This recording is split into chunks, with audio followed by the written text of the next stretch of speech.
હું રાજુલા તાલુકાથી જેતુભાઈ વીરાભાઈ ધાખડા.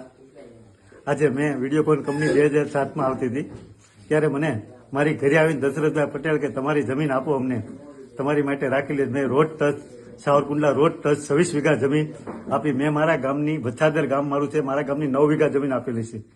9 વીઘા સામે મને આ 26 વીઘા વાડી આપી અને 5 લાખ રૂપિયા, બરાબર, એમાંથી 3 લાખ રૂપિયા મને આપી દીધા. 2007માં 70,000 રૂપિયા મારી બેંકમાં લોન ભરી છે, સ્પ્લેન્ડર ગાડી જોડાવેલી, એ મને દશરથભાઈ હસ્તક જોડાવેલી છે.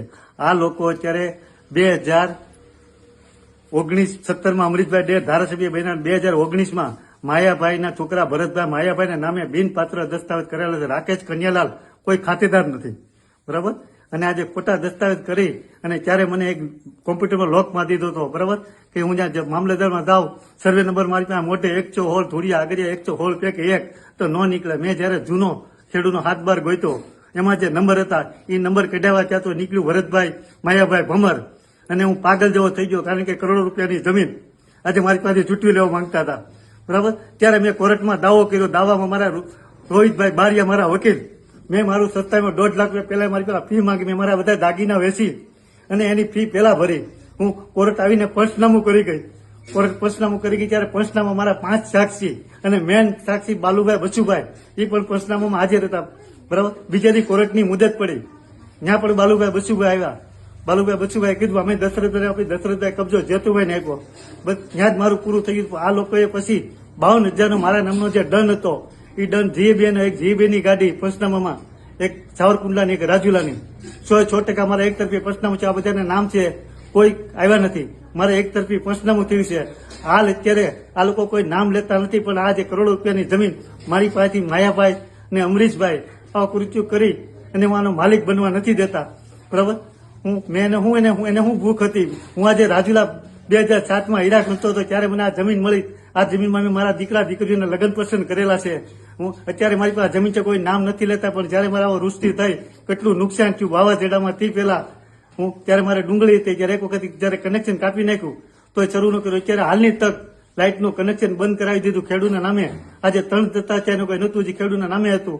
અત્યારે કનેક્શન મેં બીજેથી લાઇટ લઈ અને એમાં હું હકારું છું.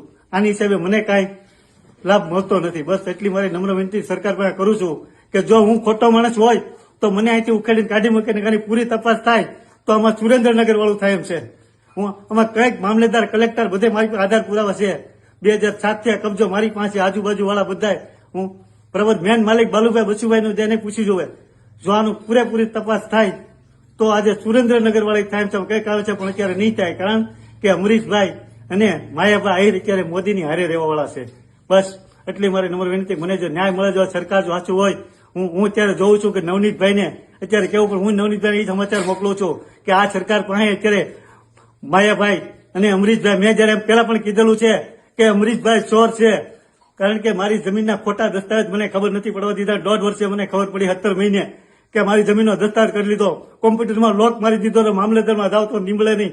જયારે જૂનો ખેડૂતનો મેં હાથ બાર ગોઈતો ત્યારે એમાંથી નંબર હતા, ત્યારે હાથ બાર નીકળ્યા, ત્યારે મને ખબર પડી કે વાહ ભાઈ વાહ, જેટલા સારા દેખાય છે એવા જ ઉજળા દેખાય છે. હું અત્યારે હું જોઉં છું કેવો માણસો. આજે મેં એક વાત સાંભળીમાં કે એક છોકરાનું જો ખૂન થઈ ગયું હોય, બરાબર, આ નવનીતભાઈને સામું ભાળે છે. આનું કેટલું ગંદુ છે આ રાજકારણ.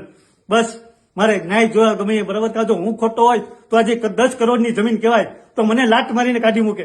એટલે હું મોદી પાસે અપેક્ષા રાખું છું. બસ તમે આવા મોદી સાહેબને એટલી વિનંતી કરું કે આવા જ ખોટા માણસો તમે ભેગા કરેલા છે. હાલો ભાઈ, જય માતાજી.